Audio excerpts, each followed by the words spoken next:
இன்னைக்கு நம்ம எதை பத்தி பார்க்க போறோம் அப்படின்னா மேக்னட்டிசம் பத்தி தான் பார்க்க போறோம்.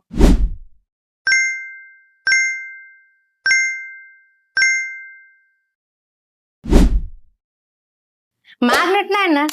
மேக்னெட் அப்படின்னா சர்டன் சப்ஸ்டன்ஸ், அதுக்கு அட்ராக்ஷன் பவர் இருக்கணும் அண்ட் ரிப்பல்ஷன் பவர் இருக்கணும். அது மட்டும் இல்லாம அது ஃப்ரீயா சஸ்பெண்ட் பண்ணும்போது நார்த் சவுத் டைரக்ஷன்ல அலைன் ஆயிருக்கணும். அதுதான் மேக்னெட். வேர்ல்ட்லயே ஃபர்ஸ்ட் டிஸ்கவர் பண்ண மேக்னெட் என்னன்னு தெரியுமா? மேக்னஸ் அப்படிங்கிற ஒரு ஆடு மேய்க்கிறவர் தான் ஐடென்டிஃபை பண்ணாரு.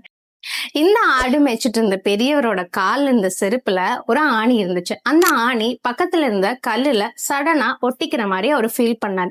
என்னடா இந்த கல்லுல நம்மளோட செருப்புல இருக்க ஆணி ஒட்டிக்குச்சேன்னு யோசிச்சப்பதான் இந்த ஃபர்ஸ்ட் ஒரிஜினல் மேக்னெட்டே டிஸ்கவர் ஆச்சு. So that is call load stone. இந்த லோட் ஸ்டோன் அப்படிங்கிறது தான் ஒரிஜினல் மேக்னெட் அப்படின்னு சொல்லி டிஃபைன் பண்றாங்க. மேக்னெட்டுக்கு மேக்னெட்னு எதனால பேர் வந்துச்சு அப்படின்னா அந்த ஆடு மேய்க்கிற பெரியவரோட பேரு மேக்னஸ். அது மட்டும் இல்லாம கிரீஸ்ல ஒரு நார்த் சைட்ல மேக்னீசியா அப்படிங்கிற ஒரு பிளேஸ்ல இந்த டிஸ்கவரி நடந்தனாலதான் மேக்னெட் அப்படிங்கிற நேமும் மேக்னெட்டுக்கு வந்துச்சு.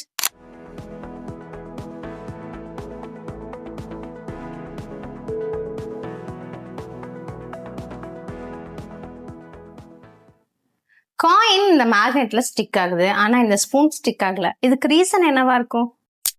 காயின் இந்த மேக்னெட்ல அட்ராக்ட் ஆகுறதுக்கான ரீசன் இந்த மெட்டீரியல் ஒரு மேக்னட்டிசபிள் மெட்டீரியல்.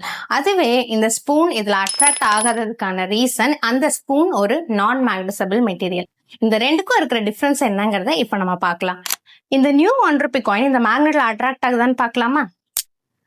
அட்ராக்ட் ஆகுது. அப்போ ஓல்டு ₹1 காயினையும் செக் பண்ணி பார்த்துடலாம்.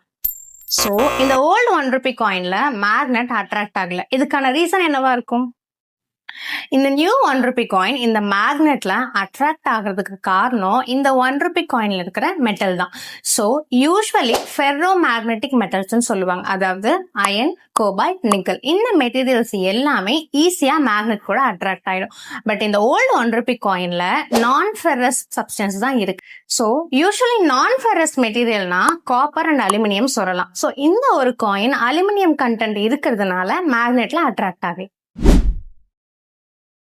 போல்ஸ்னா என்னது? போல்ஸ் அப்படின்னா பாயிண்டட் எண்ட் அப்படின்னு அர்த்தம். அப்போ மேக்னெட்டிக் போல்ஸ்னா என்னது? மேக்னெட்ல இருக்கிற இந்த 2 பாயிண்டட் எண்ட்ஸையும் தான் மேக்னெட்டிக் போல்ஸ் அப்படின்னு சொல்றாங்க. இந்த யூ ஷேப்டு மேக்னெட்ல இந்த 2 போர்ஷன் தான் pointed ends, that is magnetic poles. அதுவே இந்த பார் மேக்னெட் எடுத்தோம் அப்படின்னா சோ இது ஒரு போல், இது ஒரு போல்.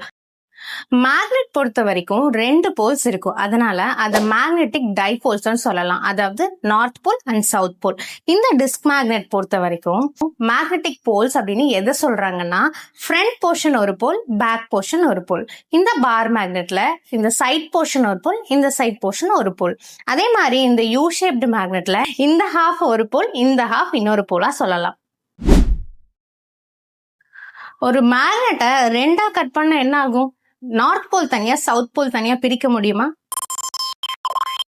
ஒரு மேக்னெட்டை 2ஆ கட் பண்ணா அந்த செப்பரேட் பண்ண அந்த பார்ட்டும் ஒரு சின்ன மேக்னெட் மாதிரி பிஹேவ் பண்ண ஆரம்பிச்சிடும். அதாவது அந்த பார்ட்லயும் north and south pole again align ஆயிடும். சோ இந்த தியரி தான் மாலிகுலர் தியரி ஆஃப் மேக்னெட் அப்படின்னு சொல்றாங்க.